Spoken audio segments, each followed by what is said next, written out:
Okay, on to operators. Operators perform types of calculations on variables and numbers in coding, okay? You are already familiar with most of them. You just don't know what symbol they are yet in Python. So here they are. The first one is addition, okay? The addition operator is the plus symbol. You'll find it just next to the left of the backspace on your keyboard. You see there, you need to press Shift and pressing the equals key. So another thing to know about the plus symbol is that the plus symbol is also the concatenation operator. Concatenation means to combine or link. In Python, we can concatenate strings together with the plus operator. Only strings can be concatenated together with one another. You cannot concatenate an integer and a string, but you may convert a string. You may convert to a string.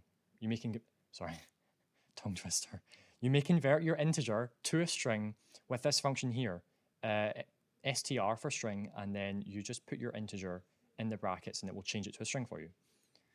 That probably sounded like a bunch of nonsense and you're thinking, what does that even mean? Here's an example. I promise it's really simple.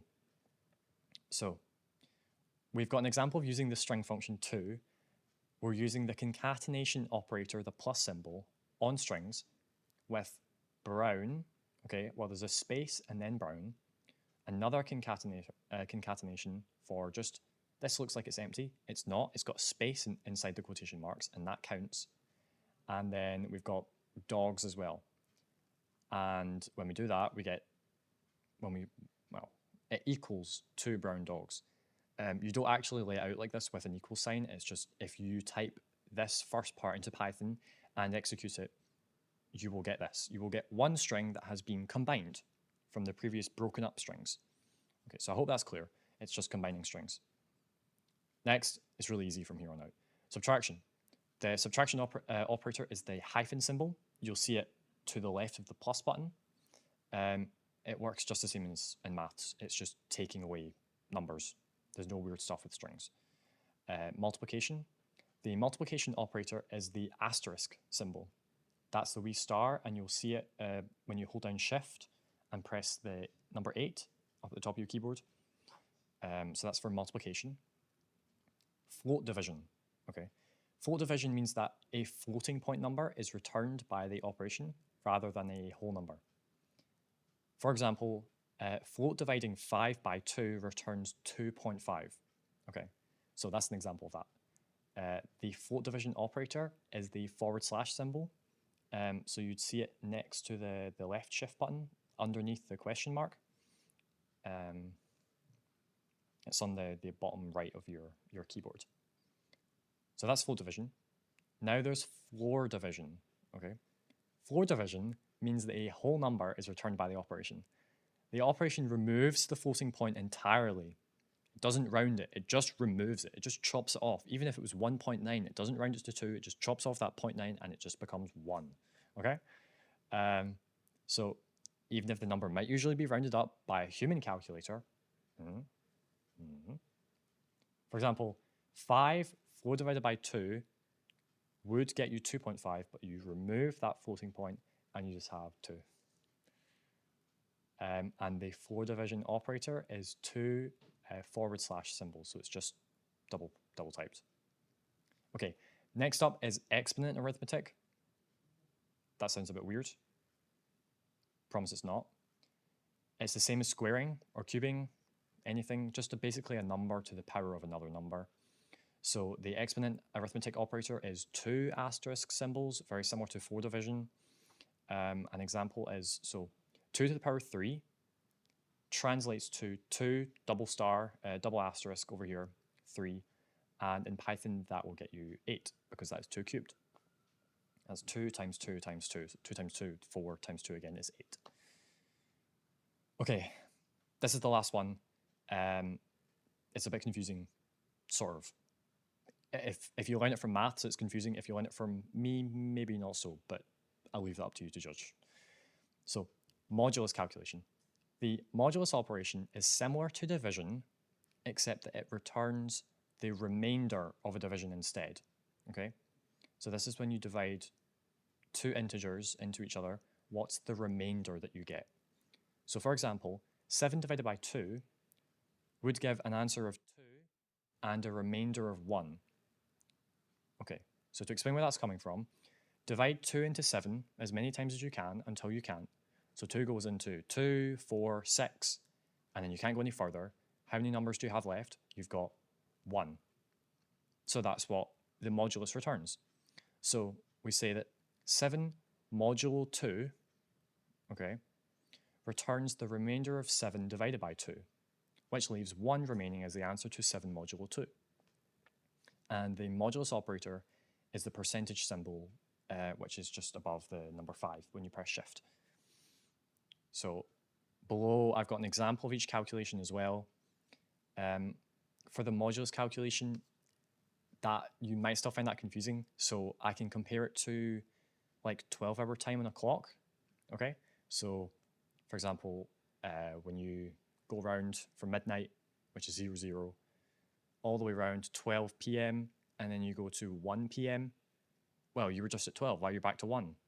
Well, because in 24-hour time, it goes to 13, doesn't it? And then when you divide 13 by 12, so a clock is in modulo 12.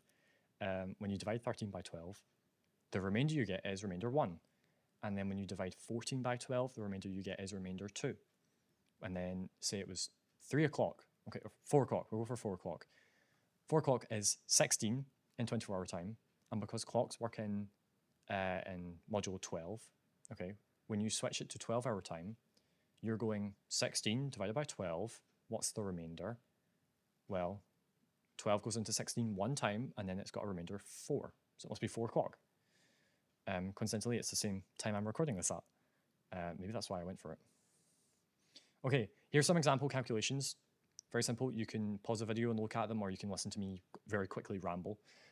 So addition, we've got x equals 5 plus 7. And then I've got a print statement to show you the answer down the bottom. I'll do that just now. Okay, so you've got the answers here. If you want to just look at them just now, pause and stop listening to me. Don't worry about the formatting.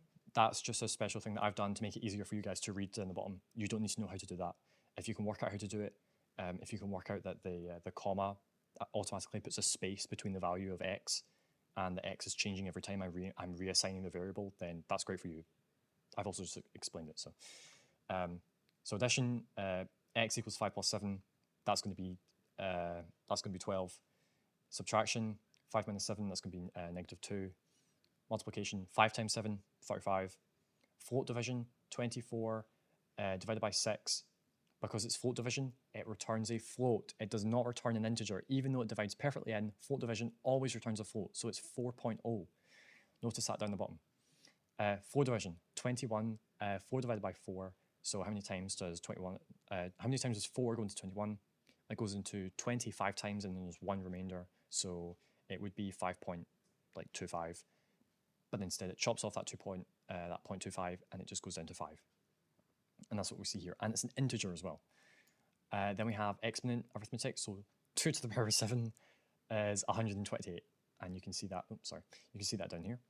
And then we've got the modules as well.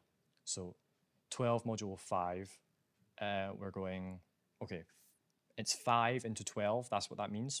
12 percentage 5 is 5 into 12. So 5 goes into 5, 10, and then there's 2 remainder. So that returns the value of 2. That makes sense?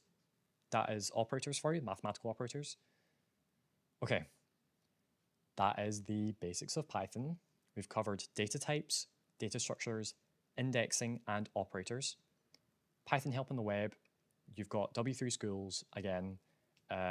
Use the menu on the left-hand side to navigate the website. You can browse topics, browse functions. It'll even cover some stuff in Matplotlib as well.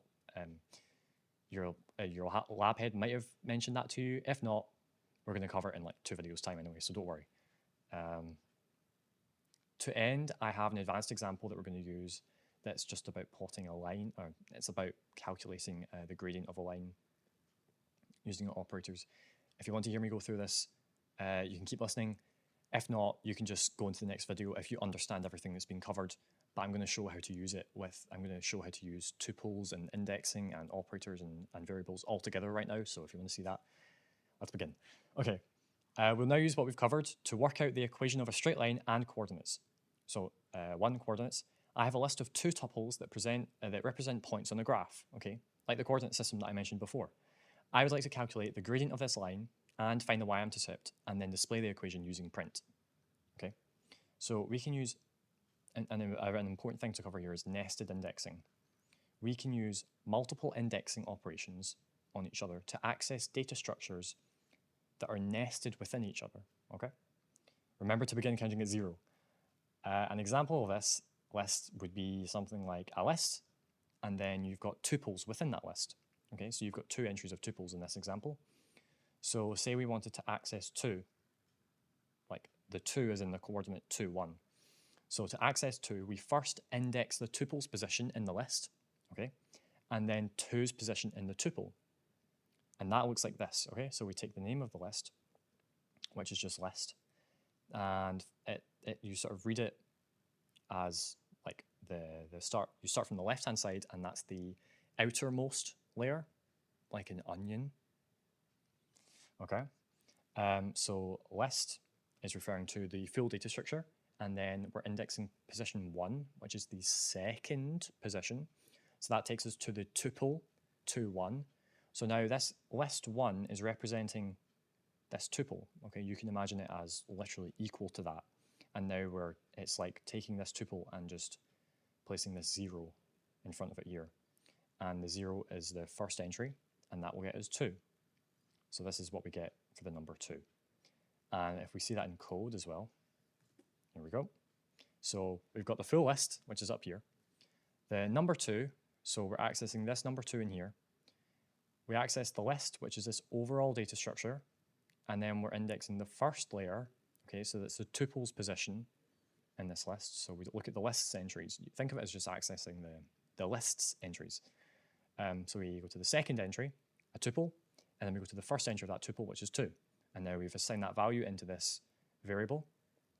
We can print. I've printed out each stage as well. So we've printed out the list overall, the second position of the list, which is this tuple. You can see it here.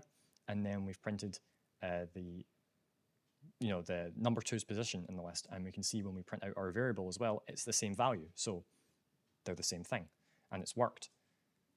So that's how you do nested indexing. That's just a quick explanation. Okay, we're continuing with example 1. These are the points. It's the same setup. It's a list of tuples.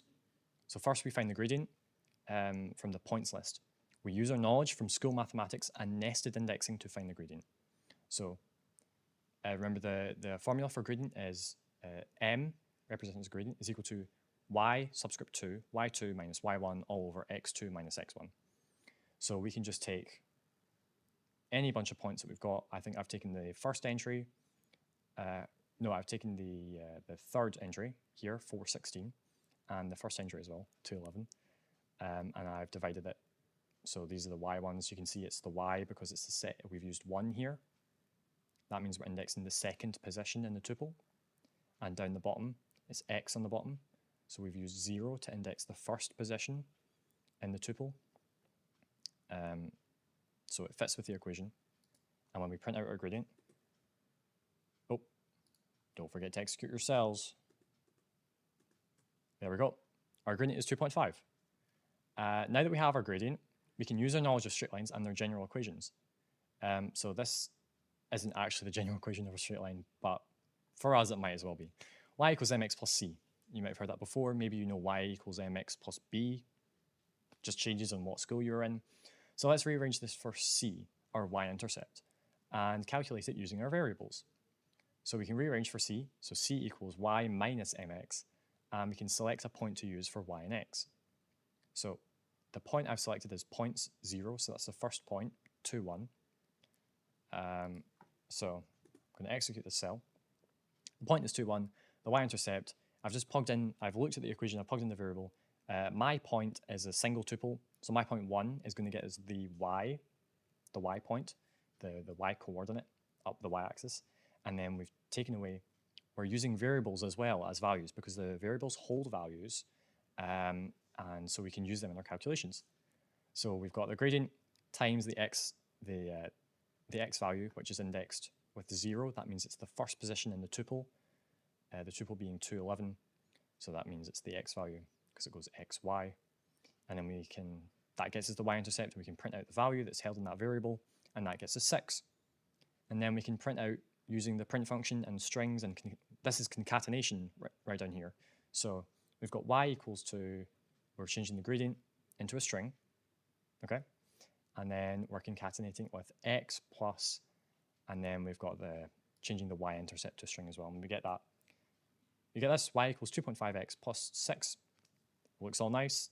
Our formatting has worked, our concatenation has worked, so has our calculations. We've done a great job. That's the advanced example. Rewatch that to maybe get an idea, again, if you're a bit lost on what was going on there, because there was quite a lot going on with indexing 1 and indexing 0, and you need to know the equation for gradient as well. If you don't, go and remind yourself.